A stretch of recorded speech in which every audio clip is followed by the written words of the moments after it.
नमस्कार विद्यार्थी मित्रांनो, मी स्मिता कांगोणे तुम्हाला विज्ञान भाग 2 हा विषय शिकविणार आहे। सर्वात प्रथम तुम्हाला प्रश्नपत्रिकेचे स्वरूप संक्षेपात स्पष्ट करून सांगते। विज्ञान भाग 2 साठी 40 गुणांचा पेपर असतो। 4 प्रश्न असतात।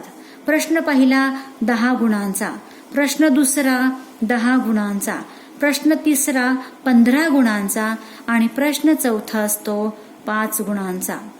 प्रश्न पहिला ऑब्जेक्टिव्ह प्रश्न असतात, त्यामध्ये व्हरायटी असते। त्यामध्ये fill in the blanks, odd man out, correlated word, आकृती दिलेली असते। आकृती आयडेंटिफाय करायचे आणि त्याचं लेबलिंग करायचं असतं। कधी कधी एखाद्या प्राण्याचं वगैरे नाव देतात आणि त्यात चौकटीमध्ये स्पेलिंग मिसिंग असतात, ते भरायचे असतात। ट्रू ऑर फॉल्स असतं। कधी फॉल्स इक्वेशन असेल तर ट्रू करून लिहायचं असतं। बी आकडा जो असतो तो MCQ टाईप आहे। तुम्हाला प्रश्न देतात, प्रॅक्टिकल बेस्ड क्वेश्चन्स असतात आणि 4 पर्याय असतात। योग्य पर्याय निवडून तुम्हाला उत्तर द्यायचं असतं। प्रश्न दुसरा 10 गुणांचा, त्यामध्ये सब क्वेश्चन्स गिव्ह रिझन्स, प्रत्येकी 2 गुण असतात, 2 लिहायचे असतात। नंतर बी आकडा असतो, आन्सर द फॉलोइंग क्वेश्चन्स, 3 लिहायचे असतात, प्रत्येकी 2 गुण, असं मिळून प्रश्न दुसरा 10 गुणांचा। प्रश्न तिसरा 5 प्रश्न सोडवायचे असतात, प्रत्येकी 3 गुण असतात। प्रश्न तिसरा हा ऍक्टिव्हिटी बेस्ड क्वेश्चन असतो। या प्रश्न तिसऱ्यामध्ये तुम्हाला ऍक्टिव्हिटी अपूर्ण करून दिलेल्या असतात, त्या पूर्ण करायच्या असतात। उदाहरणार्थ पहा, इथं ऍक्टिव्हिटी बेस्ड क्वेश्चन आहे। इथं तुम्हाला हे ब्लॉक्स जे आहेत, या ब्लॉक्समध्ये बरोबर अचूक उत्तर द्यायचं असतं।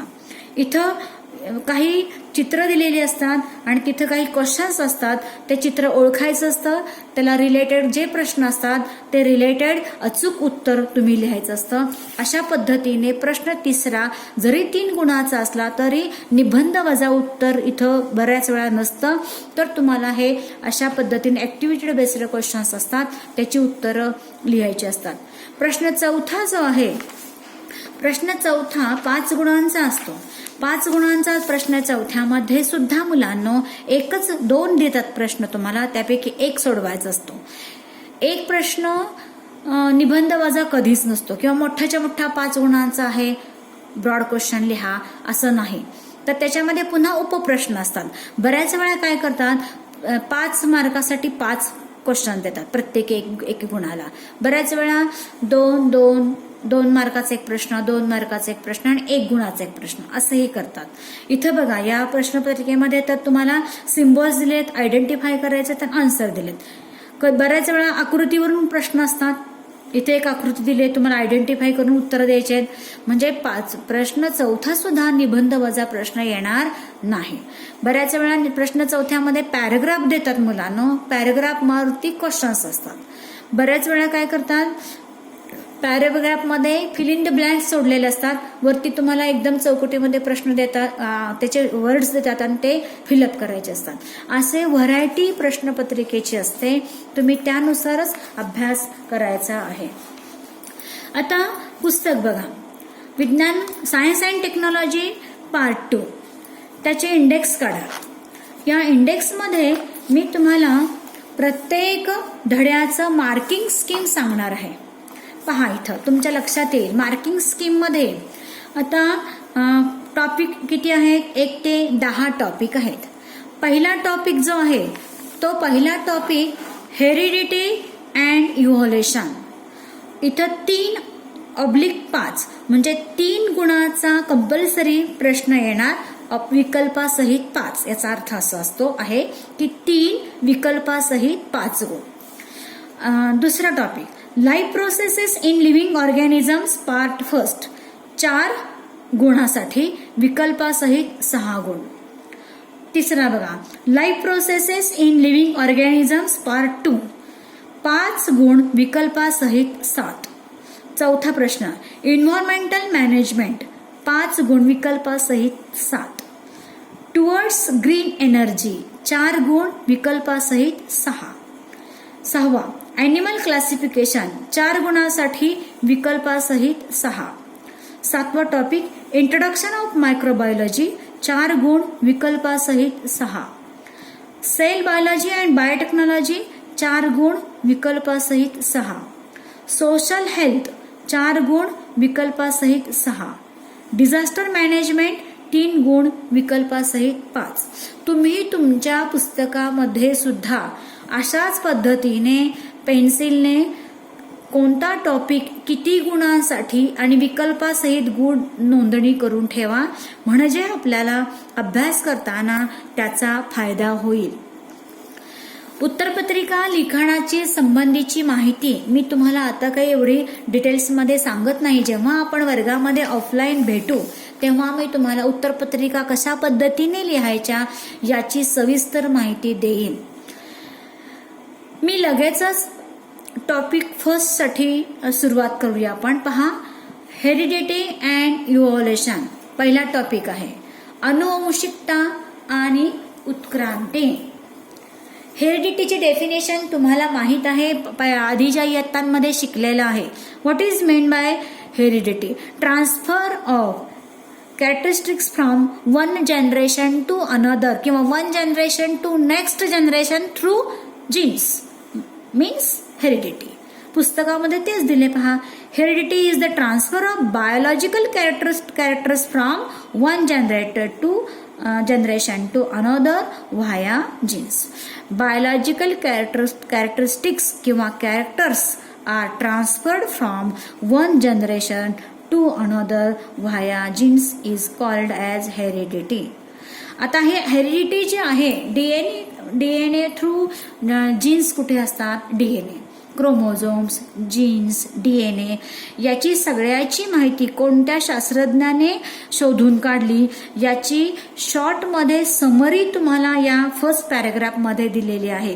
ती काय मी तुम्हाला डिटेल्समध्ये वाचून दाखवत नाही, फक्त एवढंच सांगते की जेनेटिक कॅरेक्टरिस्टिक्स जे आहेत हे थ्रू जीन्स एका जनरेशनकडून दुसऱ्या जनरेशनकडे ट्रान्सफर होतात आणि त्यात ते कोण करतं तर with the help of DNA. DNA जे आहेत या डीएनए मध्ये काय कोणापासून बनलेलं असतं तर प्रोटीन. तुम्हाला सगळ्यांना माहिती आहे की प्रोटीन पासूनच हे सगळं बनलेलं असतं. तर हे डीएनए थ्रू ट्रान्सफर होतं. आता आणखीन इथं काय सांगितलंय की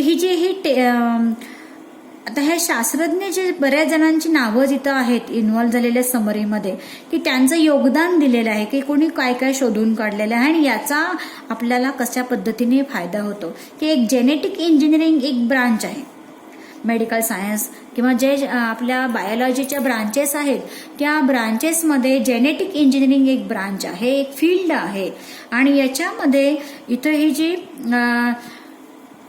ह्याचा वापर करून ह्या टेक्नॉलॉजीचा वापर करून द सायन्स ऑफ हेरिडिटी म्हणजे याचा वापर हेरिडिटी कॅरेक्टरिस्टिक्सचा वापर करून काय उपयोग होतो समाजाला तर कोणत्याही रोगाचं डायग्नोसिस निदान करता येतं चटकन.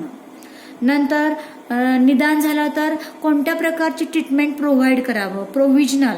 आता treatment and prevention of heredity disorders treatment करणं सोपं जातं आणि प्रिव्हेन्शन ऑफ हेरिडिटरी डिसऑर्डर्स म्हणजे जे अनुवंशिक डिसऑर्डर्स असतात. आता अनुवंशिक डिसऑर्डर्स वेगळ्या प्रकारचे असतात. मुलांना तुम्हाला यथावकाश पुढे पुस्तकात शिकालच की ते आटोक्यात आणता येतात ह्याच्या अभ्यासामुळे, जेनेटिक इंजिनिअरिंगच्या अभ्यासामुळे. त्याचबरोबर production of hybrid varieties of animals and plants and in the industrial process in which microbes are used. इंडस्ट्रीमध्ये कोणकोणत्या मायक्रोबचा वापर हे एक आपल्याला धडाच आहे. पुढे एक पूर्ण 7वा टॉपिकच आहे इंट्रोडक्शन टू द मायक्रोबायोलॉजी. त्या टॉपिकमध्ये पुन्हा तुम्ही ते डिटेल्समध्ये शिकणार आहात की मायक्रोब्समुळे सूक्ष्मजीवाचा उपयोग हा इंडस्ट्रीजमध्ये केला जातो, नंतर मेडिकल फील्डमध्ये केला जातो, नंतर प्रोडक्शन ऑफ फूड्समध्ये केला जातो. सगळीकडे त्याचा कशा पद्धतीने वापर केला जातो ह्याचा तुम्ही 7व्या टॉपिकमध्ये डिटेल्समध्ये अभ्यास करणार आहात आणि मग या जेनेटिक हेरिडिटरीच्या कॅरेक्टरिस्टिक्सचा इथं उपयोग होऊ शकतो. पुढे पहा, ह्या कॉन्सेप्ट्स लक्षात घ्या. Transcription, translation and translocation. Transcription म्हणजे प्रतिलेखन, ट्रान्सलेशन म्हणजे भाषांतर आणि ट्रान्सलोकेशन म्हणजे स्थानांतरण. प्रत्येक शब्दाचा अर्थ इथं मिनिंग त्याचं तुम्हाला मी मराठीत ट्रान्सलेशन करून सांगितलं. आता what is mean bye transcription, translocation and translation हे पाहणार आहोत. पहा, आता मी तुम्हाला पॅरेग्राफ वाचूनच एक्सप्लेनेशन देते. With the help of RNA, the genes present in the form of DNA participates in the functioning of cell and thereby control the structure and functioning of the body. DNA मध्ये jeans असतात, तुम्हाला माहीत शिकलाय तुम्ही. तर त्यामध्ये RNAच्या मदतीने आपल्या शरीराचे सगळं पूर्णपणे स्ट्रक्चर अँड फंक्शनिंग कंट्रोल करायचं काम केलं जातं. Information about protein synthesis is stored in the DNA and synthesis of appropriate protein as per requirement is necessary for body. तुम्हाला मी आता सांगितलं की RNAच्या मदतीने DNA मध्ये असलेले जीन्स हे प्रत्येक सेलचं स्ट्रक्चर अँड फंक्शन हे कंट्रोल करायचं काम पूर्ण करतात. DNA मध्ये प्रोटीन सिंथेसिसची इन्फॉर्मेशन स्टोअर केलेली असते आणि प्रोटीन सिंथेसिसचं काम कोणतं प्रोटीन गरजेचं आहे शरीराला हे त्या रिक्वायरमेंट प्रमाणे सिंथेसिस करून प्रोव्हाइड केलं जातं. ह्याचा अर्थ होतो information about protein synthesis is stored in DNA and synthesis of appropriate protein as per requirement is necessary for body. थोडक्यात तुमच्या लक्षात आलं मुलांनो की DNA मध्ये जीन्स असतात. हे जीन्स RNAच्या मदतीने आपल्या शरीराचे पेशी ज्या आहेत या सगळ्या पेशींचं स्ट्रक्चर अँड फंक्शन कंट्रोल करतात. प्रोटीन सिंथेसिस DNA प्रोटीनचाच बनलेला असतो हे तुम्हाला माहिती आहे.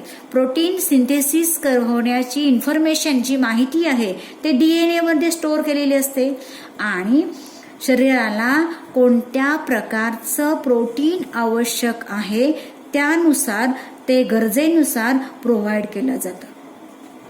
These proteins are synthesized by DNA through the RNA. This is called as a central dogma. आणि ही जी सगळी प्रोसेस मी आता सांगितली की protein synthesis, the proteins are synthesized by DNA. कुणाच्या मदतीने? RNAच्या मदतीने. त्या DNA मध्येच प्रोटीन सिंथेसिसची इन्फॉर्मेशन स्टोअर केलेली असते. शरीराला गरजेनुसार त्या प्रोटीनचं सिंथेसिस करून रिक्वायरमेंट केली असते आणि ही जी प्रोसेस आहे प्रोटीन सिंथेसिस केलं जातं DNA मध्ये RNAच्या मदतीने and this whole process is called central dogma. समजलं असेल तुम्हाला आता हे. What is mean by central dogma? एका मार्काला प्रश्न येतो. मग सेंट्रल डोग्मा म्हणजे काय? तर आपल्या DNA मध्ये प्रोटीन सिंथेसिसची इन्फॉर्मेशन स्टोअर केलेली असते. शरीराला गरजेनुसार the protein is provided for the body whenever necessary. It is synthesized by DNA with the help of RNA is called central dogma. पहा पुढे mRNA म्हणजे मेसेंजर RNA. rRNA तर लिहिलंय बघा मी छोट्या अक्षरात. rRNA म्हणजे रायबोझोम RNA आणि tRNA म्हणजे ट्रान्सफर RNA. तुम्ही मागच्या वर्षी 9वीला शिकलाय mRNA, tRNA आणि rRNA. त्यातलं mRNA मेसेंजर RNA. मेसेंजर तुम्हाला त्याच्या आधी सांगते की तुम्ही मागच्या वर्षी DNAचा स्ट्रँड्स पाहिलेला आहे. त्याच्यावरती न्यूक्लियोटाइड्स असतात. एक ठराविक सिक्वेन्स असतो न्यूक्लियोटाइडचा. A adenine, A guanine, A C G T 4 nucleotide. Adenine, guanine, cytosine आणि थायमिन हे न्यूक्लिओटाइड्स आहेत आणि हे न्यूक्लिओटाइड्स एका विशिष्ट सिक्वेन्सनी असतात. तुम्ही मागच्या वर्षी सुद्धा पाहिलेलं आहे. तर ते त्या डीएनएचे स्ट्रँड्स आहेत, तर त्यापैकी 2 स्ट्रँड्स इथं वापरले जातात. पाहता, mRNA is produced as per the sequence of nucleotides of DNA. Only one of the 2 strands of DNA is used in this process. The sequence of nucleotides in mRNA being produced is always complementary to the DNA strand used for synthesis. Besides, there is uracil in RNA instead of thymine of DNA. This process of RNA synthesis is called as transcription, म्हणजे प्रतिलेखन. आता इथं तुम्हाला लवकर कळालं नसणार आहे हे काय वाचलंय मी ते. मी परत एकदा सांगते. हे messenger RNA is produced as per the sequence of nucleotide of DNA. मग त्या डीएनएच्या स्टँडमध्ये हे मेसेंजर आरएनए आहेत.